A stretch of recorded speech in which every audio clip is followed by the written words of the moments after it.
kami memandu acara ini yang membahas tentang tabir kebudayaan yang ada yang mungkin kita belum tahu saat ini. Namun Sri nggak sendiri, saat ini Sri ditemani oleh narasumber yang saat ini sudah hadir. Beliau adalah salah satu dosen di Universitas Samratulangi.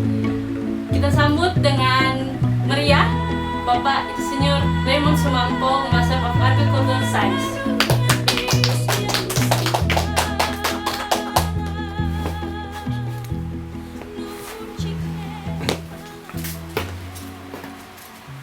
Halo, selamat sore. Halo. Mbak Sri. Aduh, Halo, cantik Raymond. sekali sore hari ini. Ya, terima kasih. Sudah lama tidak bertemu. Bagaimana kabar Pak Raymond? Apa sehat-sehat? Sehat-sehat, alhamdulillah. Ya, Salam budaya, salam budaya. salam rahayu. Baik, untuk lebih semangat lagi, kita awali dengan moto Esa Pekasa, Masasan, Maleos-leosan. ya itu Santi. Oke, langsung saja. Om Raymond, saat ini kan kita lagi dihadapi dengan pandemi. Ya benar. Begitu banyak sektor yang berpengaruh atau terpengaruh dari dampak buruk pandemi ini. Salah satunya sektor wisata. Oh jelas itu karena beberapa waktu yang lalu kita deras sekali didatangi oleh wisatawan mancanegara, wisatawan lokal di daerah kami. Tapi dengan adanya pandemi COVID-19, semuanya menjadi terhalang dan terhambat. Tempat-tempat budaya jadi sepi dan sebagainya. Oleh karena itu kami sebagai warga negara yang baik, sebagai yang punya identitas yaitu budaya kami sendiri, kami tentu ingin mencoba agar supaya di dalam keparawisataan ibarat satu restoran. Kalau kita ingin banyak pelanggan dan banyak pelanggan yang datang di restoran kami, kita harus membuat menu dan makanan-makanan yang baik, makanan-makanan yang enak. Sehingga kalau mereka datang, mereka mendapatkan sesuatu yang berkualitas, tidak merasa tertipu. Seperti juga keparawisataan ini. Kalau mereka datang objek-objek pariwisata termasuk situs-situs budaya, kalau mempunyai kualitas, artinya diangkat dari segala lini potensialnya dan aslinya situs-situs itu tentu tidak mengecewakan mereka yang datang. Oh begini, oh banyak budaya di sini yang mirip dengan kita, oh banyak budaya yang berbeda. Dan dalam hal ini tentu kami dari sebagai akademisi juga suka menulis agar supaya generasi berikut bisa menikmati apa dan kehidupan bagaimana leluhur pada masa lalu. Sehingga kami mencoba untuk di samping melestarikan situs-situs cagar-cagar budaya, kami mencoba membuka tabir sejelas-jelasnya.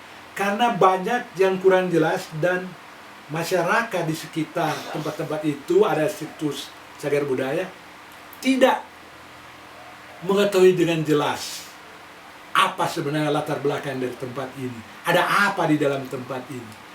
Yang kita temui demikian saja, kita mencoba membuat judul-judul untuk mengangkat situs dan budaya kami. Ada 7 judul.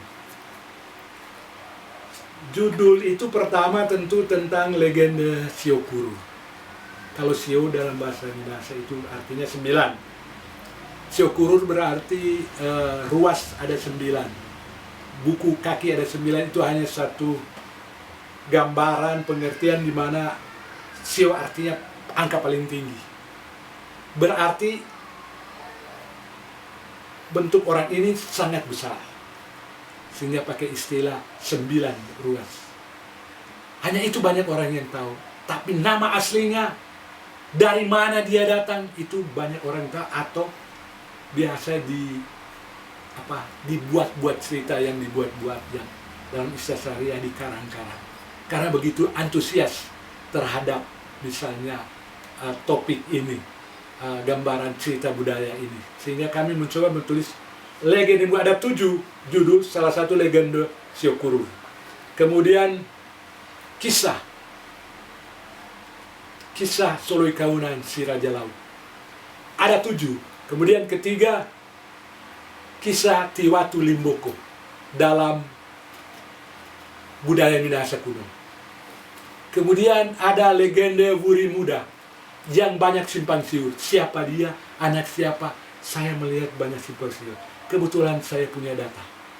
Data melalui ritual, data melalui penjajakan di beberapa tempat, dan kami dibenarkan oleh sang leluhur itu. Jadi udah ada 4.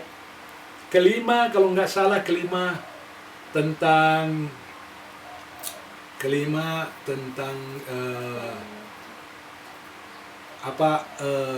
Wanua Ure, tentang Wanua Ure Lota, karena sebagai titik tolak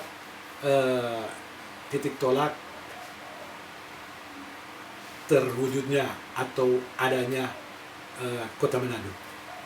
Ada Wanua Ure atau Wanua Tua atau Kampung Tua Lota. Itu kelima.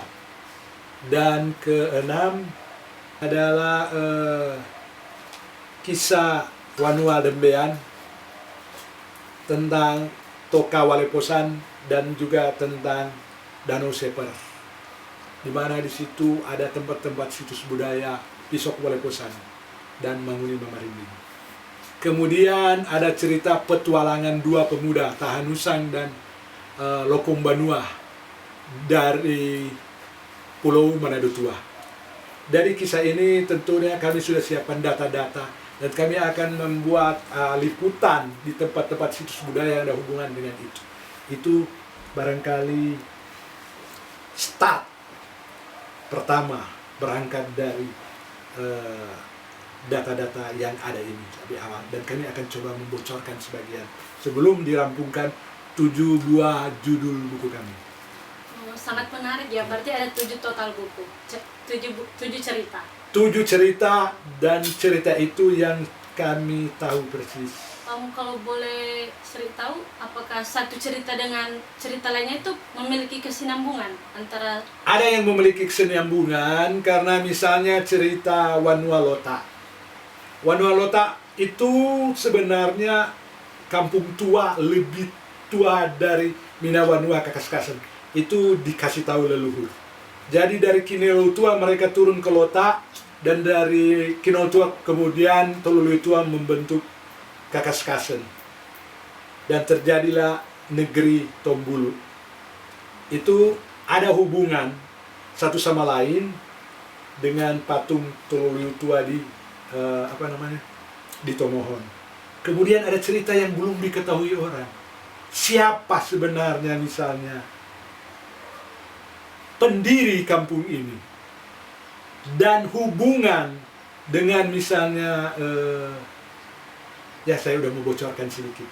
Bikin penasaran. Iya, penasaran. Saya bocorkan sedikit bahwa Timani yang mendirikan kampung salah satunya Wongkar Tua atau Wongkar Tumalu, salah satu, dan Masahiri Tua sebagai walian dan Wongkar sebagai teterusan. Mereka berdua membuat kampung ini, dan berjalannya waktu mereka akhirnya jadi tua, mempunyai anak dan mempunyai turunan, ada semua lengkap selak bomnya.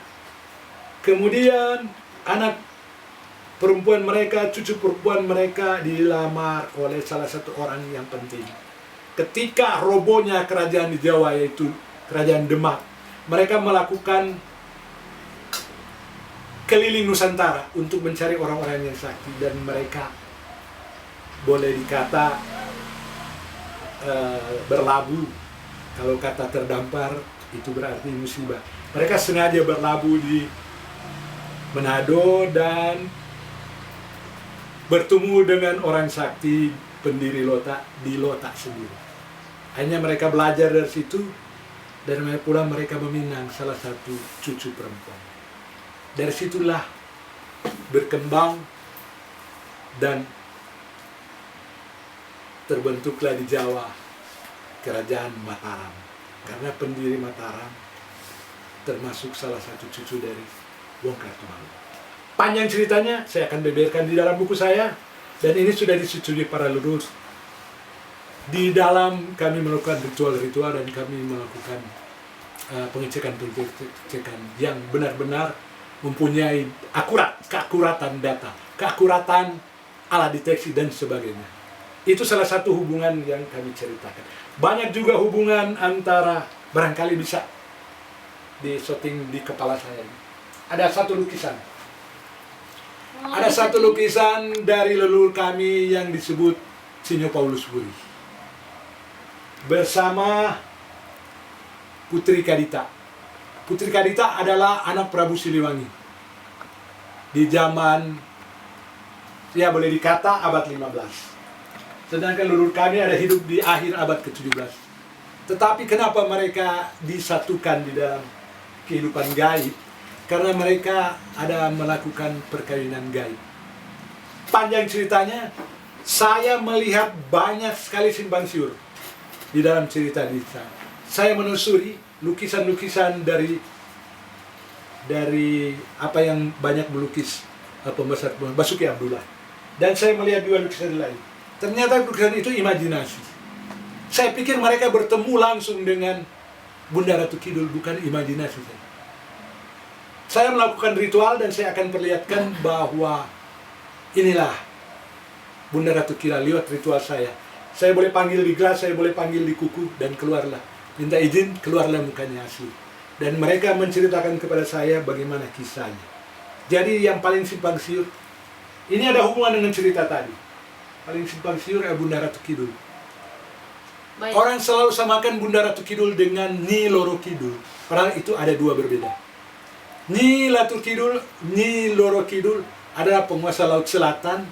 Sebenarnya bukan manusia. Dia jin ular. Itu ada di belakang. Jin ular.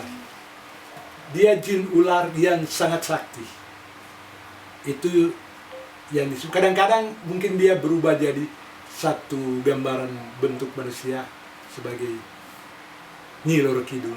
Jadi Nyi Loro Kidul berbeda dengan Bunda Ratu Kidul. Sedang Bunda Ratu Kidul berkomunikasi dengan kami dalam bahasa Sunda. Saya tidak mengerti. Tapi sangat halus dan benar bahasa Sunda. Sedangkan yang Nyi Loro Kidul nggak berbahasa. Hanya orang Minangkabau bilang ude, bunyi-bunyi suara ular. Jadi itu yang berbeda, yang nanti kami akan beberkan di dalam buku kami karena sudah disetujui oleh yang bersangkutan. Banyak lagi saling menghubung. Misalnya cerita Om Mem Kumontoy di masa perang. Om Mem Kumontoy di masa perang ada hubungan dengan Wanua Ure Lota. Karena dia salah satu juga darah dari Wong Kartumalun. Dan dia mendapat karunia yang mereka semua tahu kalau orang budaya di Minasa. Dia mendapat karunia langsung dari Senopati Panembahan, pendiri Mataram. Itu berupa cincin. Orang selalu bingung itu cincin dan ilmu kucing hitam. Itu orang bingung dari nanti saya beberkan semua di buku itu. Bagaimana cerita hubungan Mem Kumontoy dengan Wanua Ure, dengan Wong Kartumalun, dengan dan lain-lain leluhur tua dan sebagainya. Dan panjang cerita nanti bisa didapat di buku kalau buku saya rampung. Nah, baik. Pak Remo, untuk membuka tabir situs budaya ini kan tentunya banyak hal yang harus dilakukan. Kira-kira rencana awalnya apa yang akan dilakukan? Kan di musim pandemi ini, minggu pertama ini dan minggu berikut itu ada Tapikong naik. Tapikong naik di masa Cap Gome ini ada Tapikong turun. Di antara Tapikong naik dan Tapikong turun ada diistilahkan tahun baru Cina atau tahun baru Imlek. Tanggal 1 bulan di langit. Jadi sebenarnya 8 hari sebelum tahun baru Imlek ada Tapikong naik. Tapikong naik artinya para suci melapor masa-masa suasana yang terjadi selama mereka mengawasi hal-hal kejadian, isu-isu dan semuanya di buku. Mereka melapor dan mereka turun di hari kedua sesudah tahun baru Imlek. Mereka turun dan mereka akan melapor semuanya ke bumi termasuk apakah adanya pesta roh di Cap Gome tanggal 15 bulan di langit atau tidak. Yang jelas dalam musim pandemi ini pemerintah melarang, tahun baru Imlek dilarang, kumpul-kumpul, Natal dilarang dan sebagainya. Jadi tidak adanya upacara suci tanggal 15 bulan di langit atau Cap Gome. Itu pasti tidak ada karena berkumpul-kumpul masih dilarang oleh pemerintah. Tetapi untuk roh berpesta itu tentunya tidak menutup kemungkinan bisa ada bisa tidak. Oleh karenanya itu tapi kong turun terjadi di hari Minggu depan tanggal 14 Masehi. Kebetulan itu kami akan melakukan silaturahmi di Kelenteng Sembokuyu Bitung, sekaligus kami meliput di situs budaya Siokuro dan situs budaya Soloi Kayunan Raja Laut di Manemonembo. Kami akan melakukan peliputan sekaligus ritual budaya singkat untuk melengkapi data-data. Nanti kami akan buat konten berikut, yaitu tentang Soloi Kaunang, membuka tabir budaya situs Soloi Kaunang, dan membuka tabir budaya situs Siokuro. Tentu akan di minggu-minggu mendatang. Berarti apa yang kami buat ini bersama-sama dengan Asa Pekasa atau satu kelompok budaya Asa Pekasa yang sudah didirikan lama, kita tahu sudah dari tahun 90-an. Kami tentunya sangat antusias membuat konten-konten ini berseri agar supaya benar-benar tabir ini terbuka bagi anak cucu kita mendatang, mereka menikmati lengkap data-data tentang situs-situs budaya ini satu per satu. Setelah selesai dari 7 judul ini yang ada hubungan dengan judul ini, situs-situs budaya apa saja kami akan liput. Tidak menutup kemungkinan masih ada lagi yang belum tercover di situ. Pelan-pelan, karena di saat pandemi ini kami terbatas. Tapi terus terang kami berterima kasih ada kerjasama sama-sama dengan Esa Pekasa, Mbak Sri dan Cantik. Terima kasih. Jadi banyak lagi tentunya akan kami beberkan lebih lengkap tentang tentunya apa saja tentang situs budaya cagar budaya Siokuro, dan apa saja situs budaya cagar budaya, serta di balik itu Raja Laut Soloi Kaunang siapa, dan Raja Laut yang lain seperti Mokodompi siapa, dan Raja Laut Kaligi siapa. Nanti kita ceritakan bocoran sebagian dari buku-buku kami. Tentunya barangkali ada break sesudah ini, kami istirahat sesudah break, kami akan tentunya lontarkan semuanya. Masih ada pertanyaan? Ya, Pak Raymond, kan dalam zaman modernisasi ini sudah sedikit orang yang peduli tentang kebudayaan atau tempat-tempat wisata, sejarah, legenda dan sebagainya. Sebenarnya sering menanyakan tujuan dan manfaat untuk kita mengetahui dari tabir budaya ini apa sih, Pak? Untuk apa kita mengetahui tempat wisata, cagar budaya? Dampaknya apa untuk apalagi ini sekarang lagi pertanyaan pandemi? bagus sekali.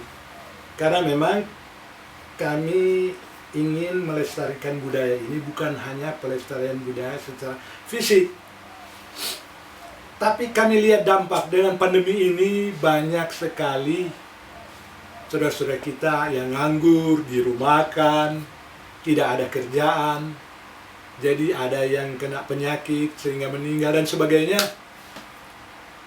Itu mengeruk hati dan batin kami untuk kira-kira saran dan apa yang kami buat supaya tentunya mereka ini bisa.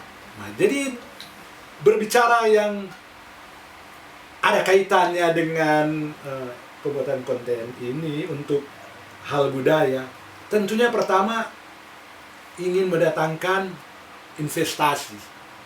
Kalau banyak wisatawan datang berarti kepariwisataan, sektor unggulan kepariwisataan bisa ramai dan mendatangkan investasi. Termasuk misalnya pendapatan asli daerah bisa menaik, atau UKM, usaha kredit usaha Kecil menengah, usaha kecil menengah atau UKM. usaha mikro kan, kecil menengah, agar supaya bisa mengentaskan kemiskinan. Jadi mereka bisa jadi banyak, di samping tentunya melestarikan budaya ini agar supaya dapat dinikmati generasi penerus kita, generasi yang mendatang, yang nanti bangga bahwa dia punya identitas diri. Saya punya identitas diri ini sebagai orang Minahasa Manado, Indonesia, yang biasa disebut Manado Nation. Barangkali demikian, sehingga maknanya sangat baik di suasana situasi pandemi ini. Barangkali demikian. Oh baik Pak, tadi kan dijelaskan bahwa dalam rangkaian untuk Cap Gome akan singgah ke beberapa tempat, 2 situs di Manembo. Kira-kira apa sih yang akan dilakukan di desa tersebut? Iya. Memang ini suasana Cap Gome. Kita tahu Cap Gome pasti tidak akan keluar instruksi pemerintah untuk pandemi ini. Jangan lupa juga mengapa saya korek ini dengan budaya. Karena saya sebagai anak pejuang, dulu bapak saya menginstruksikan kita harus melestarikan budaya-budaya kita, termasuk Cap Gome. Karena Cap Gome adalah sudah menjadi budaya Kota Manado, budaya Sulawesi Utara. Oke baik, setelah ini kita akan mengulik lebih dalam lagi tentang 2 situs, yaitu Siokurur dan Soloi Kaunang. Jadi kita akan break dulu sebentar. Untuk teman-teman yang lagi nonton, jangan kemana-mana, jangan pindah channel dulu, wajib ditonton sampai akhir. Oke.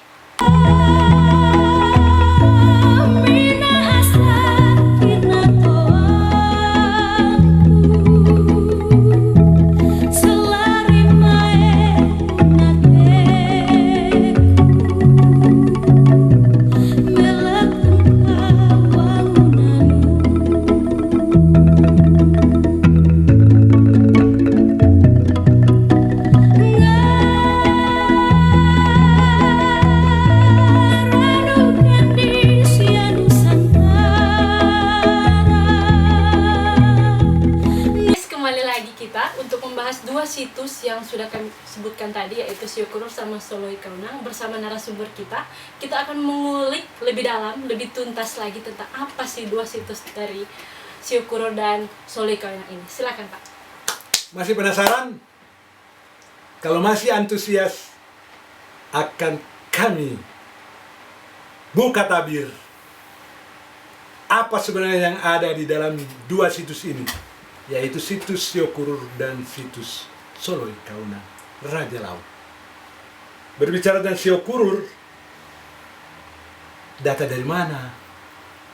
Data dari penduduk, masyarakat adat, masyarakat budaya, itu saya rasa banyak.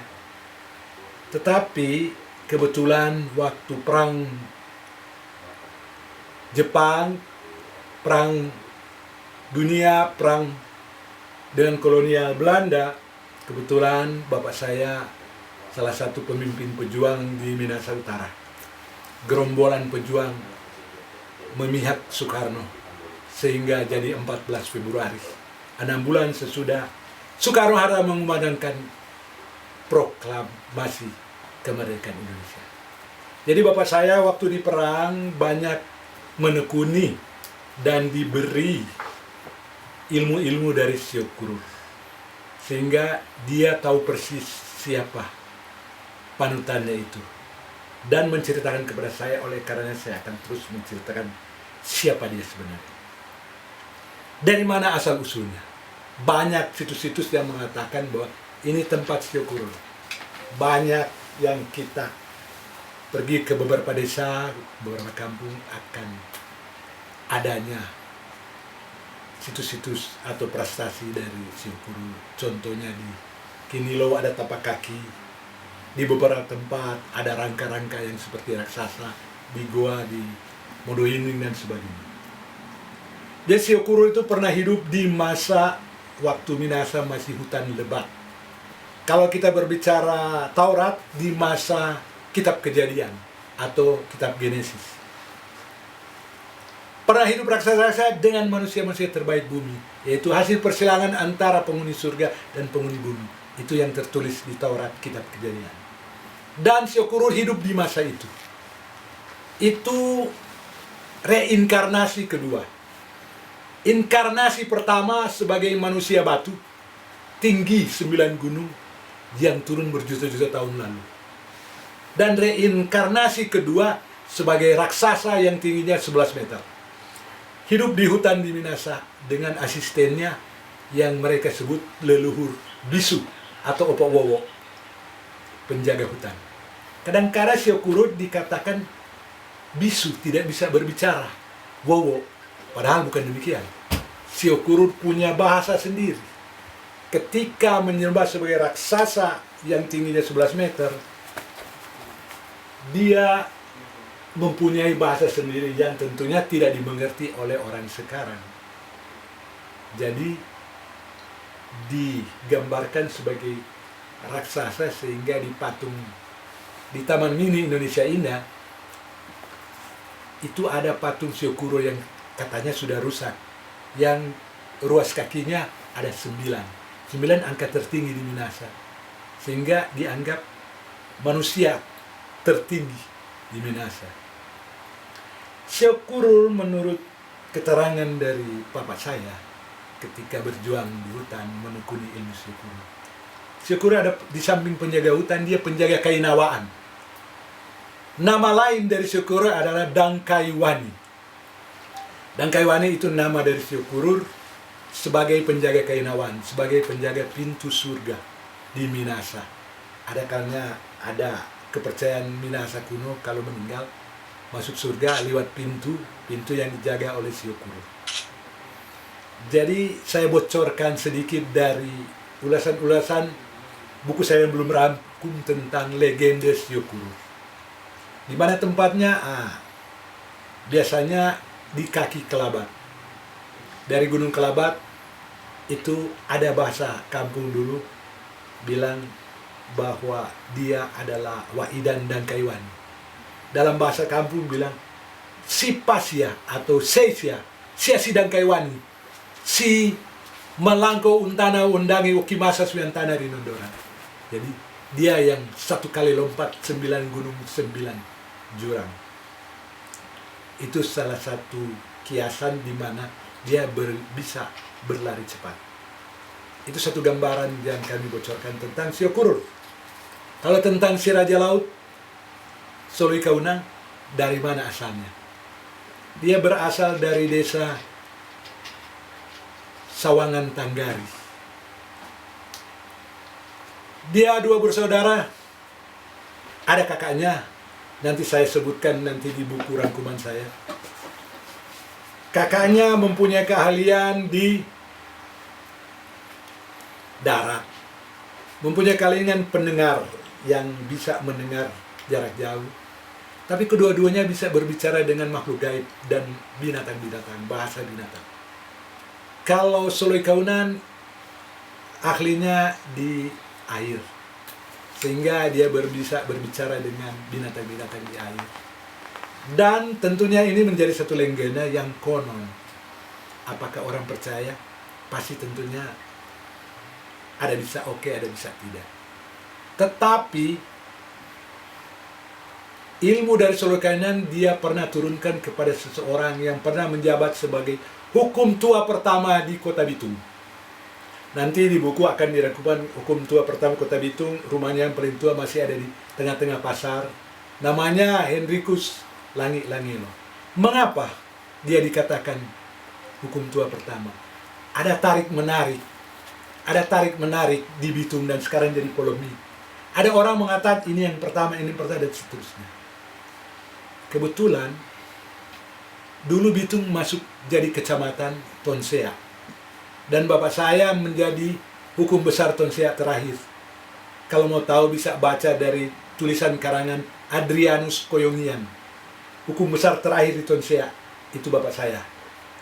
Dan bapak saya menceritakan bagaimana Kota Bitung terbentuk dan siapa hukum tuannya pertama. Dia harus mengetahui sejarah dan dia menurunkan saya, anaknya, jadi saya tahu. Saya kasih bocoran sedikit juga, itu ilmu dari Soloi Kaunan turun di Hendrikus Langi-Langi. Masa Jepang dia pernah membuat barisan buaya di pantai, hampir 100 lebih buaya. Karena waktu itu Jepang perlu 3 ekor buaya. Jadi dia bilang pilihlah dari ini. Dia bisa, nanti akan dibeberkan koran yang memuat cerita tentang Hendrikus Langi-Langilo kalau ke Lembe naik buaya. Itu ada di cerita di ulasan di salah satu koran atau media tulis, media cetak yang saya masih simpan, nanti akan dibeberkan berikut. Di minggu depan kita akan meliput di situsnya. Jadi Soloi Kaunan mempunyai bukti ilmunya melalui Hendrikus Langi-Langilo. Karena menjadi saksi pernah ada dan tidak menjadi rahasia umum cerita itu di Kota Bitung, di mana Hendrikus Langilo pernah menolong seorang anak yang mukanya murung. Dia tanyakan, kan rumahnya tinggi, kita nanti bebaskan di foto, karena tiap tahun saya dipanggil untuk mengatur secara ritual adat di rumahnya Hendrikus Langi-Langilo. Dia tanya kepada anak itu dalam bahasa Tonsea, artinya kenapa murung-murung. Anaknya bilang dimarahin orang tua, suruh cari ikan. Dia siapa pengen menambale, ada ikan di rumah. Jadi dia disuruh cari. Jadi Tete Langi-Langilo, Tete artinya kakek. Dia bilang ke anak ini, kalau begitu kamu ambil loyang, isi air, dan taruh di tirisan rumah saya ini. Ketika anak tersebut datang membawa loyang itu, dia suruh kamu balik belakang. Dia memancing di loyang 2 ekor ikan, satu. Ini dibilang bahkan habis ya, bahwa itu cukup ikan yang besar-besar. Itu heboh di Kota Bitung bahwa dia bisa. Sampai sekarang konon cerita rakyat itu masih ada di Kota Bitung tentang Hendrikus Langi-Langilo sebagai hukum tua pertama Bitung. Ada orang bilang hukum tua pertama bukan dia ini, tapi bapak saya menceritakan dia yang menjadi hukum tua Kota Bitung ketika Beslit Belanda keluar. Sebelum Beslit Belanda keluar, masih di dalam proses, diutuslah Elias Sompotan yang bermarkas di Madidir menjadi pejabat hukum tua. Tetapi setelah keluar Beslit, diresmikan, ditetapkan Hendrikus Langi-Langilo sebagai hukum tua Bitung dan menetap domisili di Kota Bitung. Itu sekedar bocoran-bocoran tentang Soloi Kaunan yang diemban, yang ditekuni ilmunya oleh Hendrikus Langi-Langilo, dan akan kami beberkan semua di peliputan situs budaya, artinya membuka tabir situs budaya Soloi Kaunan, Raja Laut. Banyak Raja Laut, ada Raja Laut Mokodompis, ada Raja Laut Kaligis, tapi saya menceritakan Raja Laut Soloi Kaunan, di mana tempat meneropong, apakah ada bajak laut datang dan sebagainya, akan lengkap di dalam yang saya katakan tadi, 7 judul buku.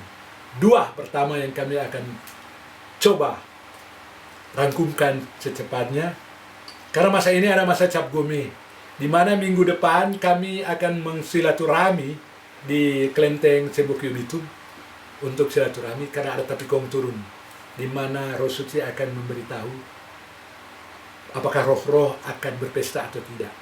Di luar tentunya izin pemerintah, karena yang pasti sudah diutarakan oleh Presiden bahwa tidak ada acara kumpul-kumpul di Imlek, tidak ada kumpul-kumpul Natal dan sebagainya. Jadi kami tahu tidak ada kumpul-kumpul untuk Cap Gome. Tetapi untuk roh, apakah ada pesta roh? Kami akan buktikan minggu depan tanggal 14 Februari nanti. Barangkali demikian Mbak Sri. Iya. Barangkali ada penasaranan daripada guys, netizen. Mendengar Jangan. cerita sedikit tentang cuplikan tadi, ternyata seru sekali ya Pak. bikin makin penasaran untuk membaca bukunya tentunya. Masih banyak buku, ada 5 lagi, jadi 2 mau coba dirangkumkan. Apakah ada ketertarikan daripada apalagi generasi milenium, generasi penerus tentang identitas dirinya sebagai masyarakat yang masih menyayangi, mencintai budayanya sendiri. Oke, nanti kita tunggu pembuktiannya di konten-konten berikut. Untuk mengakhiri sesi ini, pertanyaan terakhir. Apa rencana dan harapan untuk channel ini? Tentunya mengenai buku-buku tersebut juga, gitu. Untuk teman-teman yang lagi nonton. Aduh, bagus sekali. Satu pertanyaan yang baik. Tentu kami sangat antusias bahwa kami punya rencana yang banyak untuk kedepannya. Karena konten ini yang kami buat, kami akan buat berseri. Dan kami ingin semuanya akan tercover. Pertama, untuk 7 judul ini tentunya membuka tabir. Yang orang belum tahu, kami ingin beritahu. Karena banyak sekali yang belum diketahui orang. Kami akan suguhkan yang mereka belum tahu, silakan mau percaya atau tidak. Dan kami yakin kalau tidak kami rasa benar, kami akan cut. Dan kami akan bikin ritual khusus untuk menanyakan ini sudah benar atau tidak. Mana yang harus di-cut, mana yang dikeluarkan tidak benar dan sebagainya. Banyak cerita-cerita yang kami akan beberkan. Ketidakbenarannya lewat satu ritual. Ritual itu dalam pendeteksian yang sangat transparan dan sangat independen. Jadi alat-alat deteksi kami secara ritual independen dan transparan. Bukan alat-alat deteksi yang tidak independen, tidak transparan. Kami selalu terbuka kepada masyarakat budaya dan kepada generasi milenium yang mencintai budaya. Dan supaya kami membawakan kelestarian ini sampai anak cucu kami dalam satu pemberitaan yang benar, yang kami anggap benar dan kami anggap akurat, bermanfaat dan menjadi bisa mendidik untuk generasi berikut dari anak cucu Tower Lumimun. Barangkali demikian, Mbak. Dulu. Apa masih ada yang mau ditanyakan? Guys, bagaimana? Masih penasaran? Masih ada yang barangkali belum puas dengan penyuguhan kami di dalam info-info budaya ini? Kami serahkan barangkali mewakili para netizen, para guys. Adalah Mbak Sri sebagai host. Host kan lain. Host.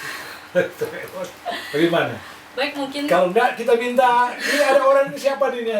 Bagaimana netizen percaya ke yang satu ini berbaju merah? Oke, baik, mungkin teman-teman ingin bertanya lagi atau ingin mencari tahu lebih dalam tentang tabir budaya yang jarang kita dengar saat ini, apalagi zaman sudah modern, begitu banyak sosial media, kita banyak mencari informasi tapi yang tradisional sulit kita terima, atau misalnya karena kita tidak tahu apa legendanya, karena kita mungkin tidak peduli, tapi melalui channel ini ternyata kita bisa mengaspirasikan apa yang ingin kita tahu tentang legenda, sejarah dan sebagainya. Mungkin teman-teman ingin bertanya. Ini bukan sulap. Ini bukan manipulasi. Ini fakta bahwa ada sejarah, ada legenda. Dan kami akan suguhkan kalau misalnya satu legenda kami akan ceritakan yang dikatakan konon. Tapi kalau ada bukti sejarah kami akan ceritakan bahwa ini bukti sejarah. Ada contoh misalnya ada cerita kuno perang 3 wilayah di Cina, itu dikatakan perang Samkok di abad ketiga. Tapi penulisnya di abad 13 mengatakan bahwa data di dalam istana dia tidak bisa masuk. Dan dia mencari data ini kepada penduduk-penduduk setempat dan data-data. Dalam pemeriksaan kami berbeda. Karena alat deteksi kami yaitu yang sangat transparan dan independen mengatakan bukan abad ketiga, tapi akhir abad ke-7. Kami akan mempertahankan ritual kami yang kami anggap ritual suci untuk mencari data-data yang benar. Jadi kami akan kembalikan. Kalau ada kepenasaran dan ada kepedulian, kita sama-sama akan mencari data yang benar, data yang sangat konsisten, dan data yang akurat yang kita akan pegang untuk menginfokan kepada anak cucu kita ke depan. Dan sehubungan tentu dengan sektor yang kami cintai, itu sektor pariwisata. Kami mengharapkan supaya kami dapat membenahi situs-situs budaya seperti Waruga, yang dalam bahasa Cina Waruge artinya peti, tempat menyimpan mayat. Di Minahasa disebut Waruga. Ukirnya hampir sama model, ada ukiran sebagainya. Jadi data-data itu kita pertahankan, dan ada data-data misalnya yang penting yang tidak terbantahkan seperti yang ditulis oleh Willem Boseke tentang Zazaniani Karema, itu yang didokumentasikan oleh Van Col, itu satu data tidak terbantahkan. Dan ada beberapa data lain yang tidak terbantahkan yang kami tahu persis, dan kami sudah melakukan pemeriksaan secara logika dan rasional, dan data-data yang kami buat secara spiritual budaya, membuat ritual untuk mencari data-data yang benar. Dan kami kembalikan ke Mbak Sri, kalau masih ada juga misalnya masukan, bisa mewakili para netizen di sana, bisa mewakili para guys untuk menginfokan kepada kami apa yang masih menjadi penasaran, untuk kita menilik lebih jauh lagi tentang budaya yang kita cintai, baik situs cagar budayanya dan baik secara akademis, secara ilmu. Demikian. Baiklah, ternyata nggak kerasa ya, cukup lama perbincangan ini, tapi karena serunya itu waktu lama ini nggak berasa gitu. Jadi karena kita memvisualisasikan, bisa dari gambaran yang Pak Raymond kasih, ternyata wah seru sekali, bikin penasaran tentang bukunya yang ada. Oke, kiranya melalui perbincangan kita hari ini dalam channel ini bisa menginspirasi, apalagi untuk generasi-generasi Masasan, Maleos-leosan. ya itu Santi.